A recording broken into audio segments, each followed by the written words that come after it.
This is John Emmanuel Pillai for the Noble Sage Art Gallery, www.thenoblesage.com. I'm doing a series of videos trying to help people to appreciate and understand and look at art more and see the whole picture, as it were. The first video I'm talking about in here is about scale. Simply put, why does an artist choose the size of work that they choose, and also what can you gather from the size of a work as an audience member looking at it. So let's start with a small work. This is Tassaduq Sohail's a work on paper. It's small, it's petite. You can see from its size it's kind of like an exercise book size. What does this tell us? Well, this tells us that this is the kind of work that he could have done on the move. When he's on a bus, in a restaurant, in a cafe. I know he used to work in McDonald's a lot.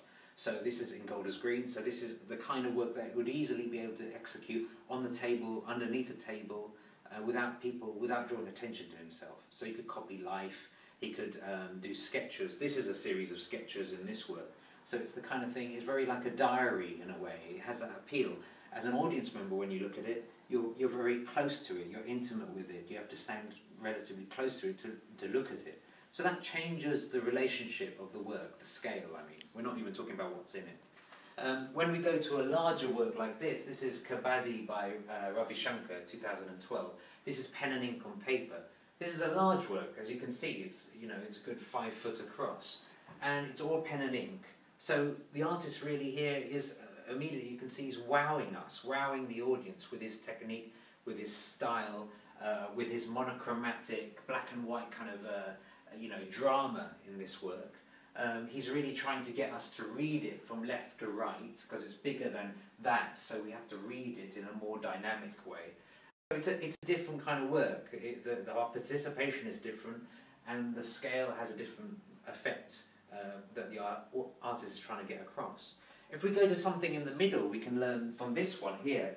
This is G. Raman working on a size 22 by 30. Now, what can he say? This is a size that we can think lots of different things about scale. Oh, has he done it for this reason? Has he done it for that reason? With a work like this, I know that this size, 22 by 30, is very common in South India, in Chennai. Many of my artists use this size, 22 by 30. Now that might be simply because it's very available to them.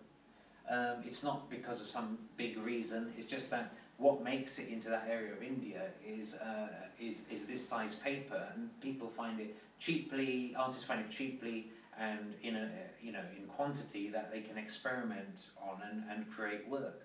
So many of my artists use this size, 22 by 30, and it's very sellable at this size, and that might be another reason too.